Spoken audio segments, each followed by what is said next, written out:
you silly rats. Today we're going to be starting a new project where I'm going to turn this old puppy tour t-shirt into a tote bag. So let's get started with the process. First thing we're going to do is basically make the shirt into a crop top and then cut the sleeves and the top part. And there's my cat walking over my shirt. So right now I'm just flattening out the shirt on the floor to make sure I can cut it correctly. And now it's time to cut it.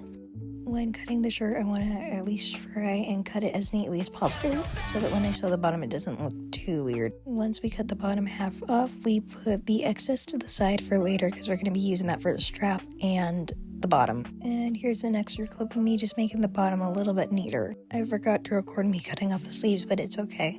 Here's what the shirt looks like after we cut off everything that we don't need. And now that that's done, we're going to sew everything together. Since I realized off camera my hemming skills are not the best with sewing and I don't have a sewing machine, I brought out my hemming tape to make the edges a bit neater once I sewed everything together. But also so it has a bit of a cleaner look, even if it's not like cut or anything. While I'm sewing, I might as well tell you about how I got the shirt and why I'm even turning it into a tote bag. About 3 years ago on April 1st, I went to my second concert of my life with my dad to go see Poppy for her Never Find My Place tour. And after the show, I got the shirt with my own money for like $30, $40 something. I can't remember. The reason I'm turning it into a tote bag is mostly because I only really wore this shirt like 3 or 4 times, if I can at least remember. But also I just kind of listen to Poppy once in a while nowadays, not as much as I used to. But because the shirt is for my second concert, it's kind of special to me, and I didn't just want to donate it or anything, so I decided to make it into a tote bag to at least keep for a lot longer. My sewing skills are at most average, but hopefully it's strong enough so that this tote bag can at least last for a long time. This is probably weird to say, but before anybody comes in the comments and says, "No, you're destroying your shirt, I would have wanted that." You're destroying the shirt's resale value and nobody's gonna want a tote bag out of it. Joke's on you, my shirt, my rules. And even though this is my first time making a tote bag out of a old t-shirt, if you are creative who is trying to either expand your skills on sewing or just learning stuff about sewing and making stuff, I feel like this is a good project to kind of practice that with. Note that I'm not a professional or anything like that, but even if you mess up, that's okay too. Practice makes progress. After millions of years of sewing the sides together, this is the results of our work. And now that that part's finished, off camera, I started to work on sewing the bottom of the bag. Off camera, I finished sewing the first side of the bag, and now it's time to do the other side. For this part, I just put my sketchbook underneath where I want to sew so that I don't end up sewing the bottom parts together by accident. Because we don't want a bag that is basically stuck together.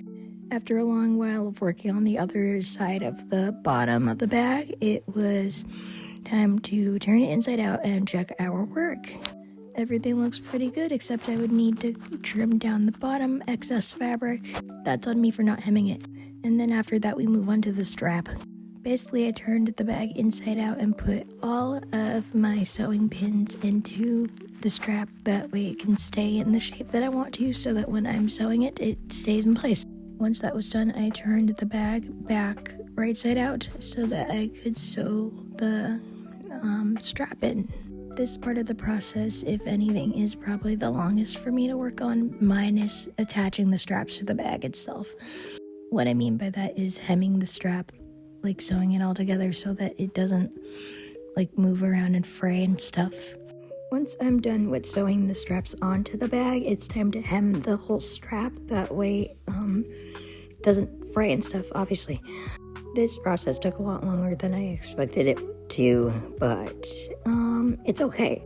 The only minor thing that I will say that I don't like about the strap is that I ended up making it too long. When initially planning to make the strap and stuff, I usually whenever I get bags and stuff, I don't really like small straps and stuff. I'm more of like a long strap type of person, like a crossbody type bag, but it ended up being a bit too long and stuff, so now I kind of need to workshop it a little bit more, but the final results do come out okay. So nothing's like too out of place. It's just the strap that needs to be workshopped a bit more.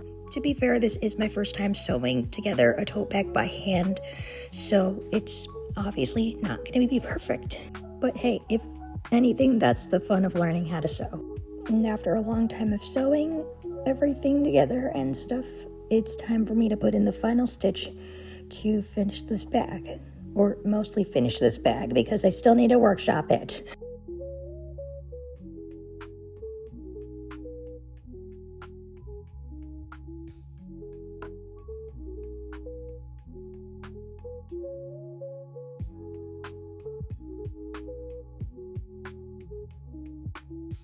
Finally, after countless hours of sewing, here is the final product.